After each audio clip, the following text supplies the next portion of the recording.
இப்போ சாமுவேல் ராஜ் கற்றுக் கொடுத்தே ஸ்காலராக இருக்க முடியும்னா கர்த்தர் கற்றுக் கொடுத்து அதை விட ஸ்காலராக இருக்க முடியும். Very simple. Point number two very simple. வசனம் போடாதீங்க. பாயிண்ட் 2 சொல்லுங்க. ரொம்ப எளிமையான வழி, ஒன்றுமே இல்லை. இருக்கிற இடத்துலையே அவரோட சும்மா எவ்வளோ அழகான பாட்டெல்லாம் பாடிருக்காருல்ல ஃபாதர், எவ்வளோ பாட்டு பாடிருக்காரு. சும்மா அவரோட பழகுங்க, சும்மா அவரோட பேசுங்க, சும்மா அவருக்கு சொல்லுங்கள். எத்தனையோ பாட்டு. நீ நல்லவரே, நீர் வல்லவரே பழகிட்டீங்கன்னா. நம்பர் த்ரீ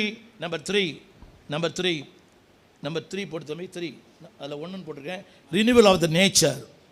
சொல்லுங்கள். அவரோட பழகிட்டீங்கனாலே, சத்தமாக சொல்லுங்கள், அவரோடு பழகி சுபாவங்கள் மாறிடும். மாறினவங்க மட்டும் ஆமேன்னு சொல்லணும். ஆமென். ஒன்றும் இல்லைங்க.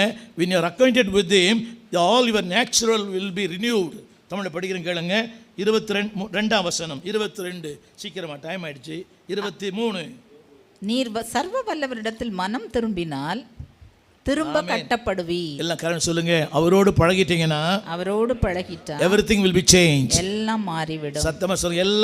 எல்லாம் சொல்லுங்க. எல்லாம் தமிழ் இந்த பாயிண்ட் மட்டும் போடுமா. Renewal of the nature. என்னுடைய வாழ்க்கையே மாறிடும். எண்ணங்கள் மாறிடும், சுபாவங்கள் மாறிடும், ஆசை மாறிடும், பாதைகள் மாறும், பயணங்கள் மாறும். என்னை கவனிங்க எல்லாரும். ரட்சிப்பு என்பது இடமாற்றம் அல்ல. ரட்சிப்பு என்பது சபை மாற்றம் அல்ல. ரட்சிப்பு என்பது பெயர் மாற்றம் அல்ல. ரட்சிப்பு என்பது எண்ணங்களின் மாற்றம், ஆசைகளின் மாற்றம், வாழ்க்கையின் மாற்றம், பாதையின் மாற்றம், என் பயணங்களின் மாற்றம். It is right about turn. எல்லாம் சொல்லுங்க. You know the meaning right about turn. இது is half turn. This is right about turn. எந்த திசையில் போய் கொண்டிருந்தேனோ அதுக்கு எதிர் திசையிலே போவது. சொல்லுங்க. அவரோடு பழகிட்டீங்கன்னா, சத்தமா சொல்லுங்க, அவரோடு பழகி ஆளே மாறிடுவீங்க. சுபாவமே மாறிடும். அவளா இவள், அவள்தான் இவள். அவனா இவன், அவன்தான் இவன். சொன்ன கோச்சிக்க மாட்டீங்களே. முன்ன காஞ்ச பாவியா இருந்தோம், இப்போ நனைஞ்ச பாவியா இருக்கிறோம். அவ்வளோதான். முன்ன காஞ்ச பாவி, இப்போ நனைஞ்ச பாவி. நான் பைபிள் ஸ்கூலில் வாத்தியாரா 16 வருஷம் இருந்தேன். ஒருத்தனை கேட்டேன். இன்டர்வியூ நான் தான் பண்ணுவேன். நிறைய சுவாரஸ்யமாக இருக்குது. நான் வெளிப்படுத்தல் கிளாஸ் எடுத்தேன். ஹலோ, வெளிப்படுத்தல் கிளாஸ் எடுத்தேன். 7 சபையில் எழுதுகிறான்னே.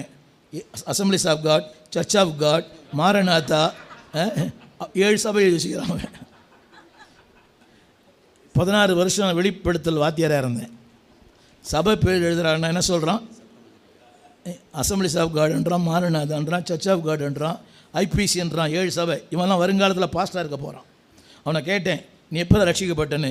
அந்த பாஸ்டர் தலைமையில் கை வச்சா ரட்சிக்கப்பட்டேன்றான். அதனால தான் இப்போ அவன் தலைமையில் கை வைக்கிறான்.